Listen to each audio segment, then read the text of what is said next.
Well, I know he said he's probably like one of the newest people in this space, but I probably earned that trophy because I've actually only been in crypto since October.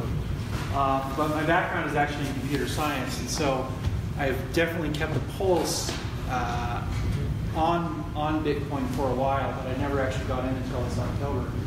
And I'll kind of tell you what stirred that a little bit before I kind of go into the heart of my talk. So this last summer I was in Sandpoint, Idaho, with my wife and kids. And while I was there, I was in a little ice cream shop. And on the outside of the window it said, you know, buy your ice cream with Bitcoin. And that was kind of the signal. That was what I was waiting for. Because although I have a background in computer science, and I'm also not new to investing, that was, like a lot of people, the criticism that I had about this magic internet money. I'm like, okay, there's, you know, until this can actually be spent and used, like, I don't know if I want to get in. Since that time, you can really see a divergence is happening with a lot of cryptocurrencies. Arguably, Bitcoin at this stage is not really a great currency, but what it is turning out to be, at least at this stage, is a store of value. A lot of people are comparing it to the digital gold. And you know, most of us have heard the stories of, you know, the $1 billion pizza or the $1 million pizza where somebody bought some Bitcoin, you know, paid for some pizza, and they're kicking themselves like, holy crap, like the most expensive pizza ever. And so that is part of the explanation as to why people are holding this as a store of value. So, and that may end up being the case for Bitcoin in general. I think really that's going to be the reserve currency as a crypto space, you know, happens.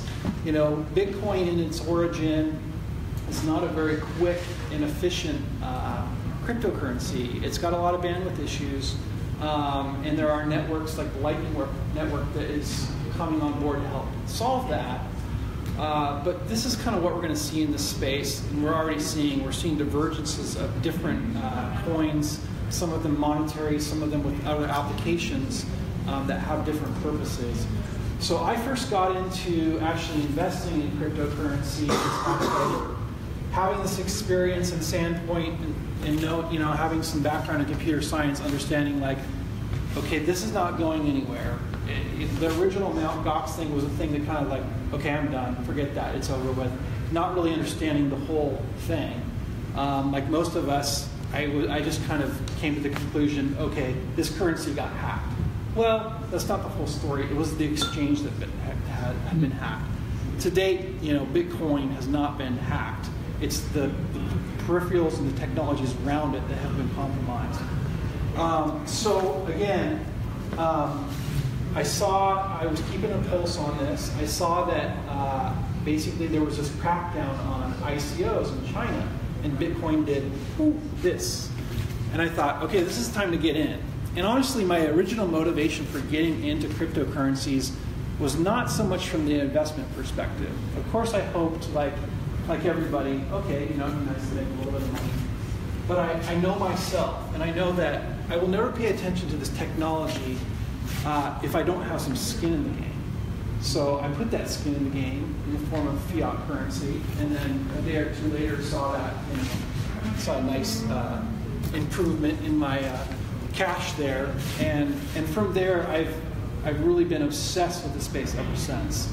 Most people that know me will tell you that I get obsessed with things, and when I say obsessed, I mean obsessed. And so I have a video on my Facebook with my little girl. She's saying, Bitcoin, I got a Bitcoin. It's one of the kind of the fake coins. And my wife was like, what other 2.5-year-old knows what a Bitcoin is? And I'm like, sorry, you know, it hangs out with me. What do you expect? So that kind of gets me into my talk.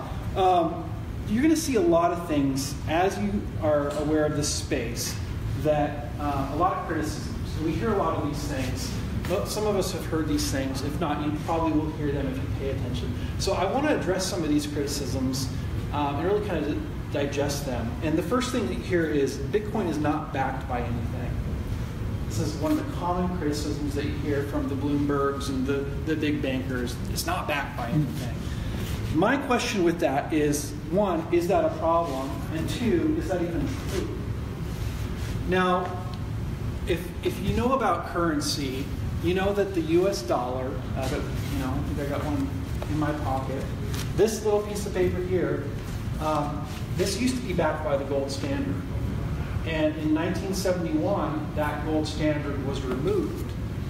And that backing has changed. So the gold standard says that it's basically a monetary system in which the standard economic unit of account is based on a fixed quantity of gold. So when that was removed, this piece of paper is now backed by something else. It's backed by the full faith and credit of the U.S. government. My question is, with that, to me that's a little bit problematic for a couple of reasons. First of all, the full faith and credit. Well, let's talk about these two things that this dollar is backed by. First of all, you have credit. Well, 2016, the U.S. government had about $13 trillion of debt. And as of this year, it's upwards of 20,000. So we can basically take that credit and just kind of pass that aside. And now we're left with the faith of the U.S. government. Well, let me ask you this. What if the government said tomorrow that, hey, we're going to take 80% of your wealth in 4 hours, it's going to be dissolved? It sounds far-fetched, right? It's hard to imagine. Well, that exact same thing just happened in India. The government basically gave all of their people 4 hours notice that two of their largest bills, the $1,000 rupee and the the $500 rupee or 500 and 1,000 rupee were basically outlawed within 4 hours. And so while that seems far-fetched that the government could do something like that, destroying this faith that backs up the currency, this is happening all over the world. We talked about Greece. That's an example. Venezuela. And we don't feel it as much here because we're this world power. But believe me, it can happen, and some would actually argue that it is happening. So the other question, Bitcoin is in a bubble. That's the big complaint or criticism. And a bubble is defined as an economic cycle characterized by rapid escalation of asset prices followed by a contraction. So is Bitcoin in a bubble?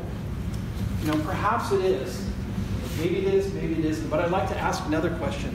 Is the U.S. dollar in a bubble? Now, the U.S. dollar index measures the U.S. dollar's value against a group of currencies like, the euro, the yen, Canadian dollar, etc. Well, currently, that index is at its highest in 14 years. So my question is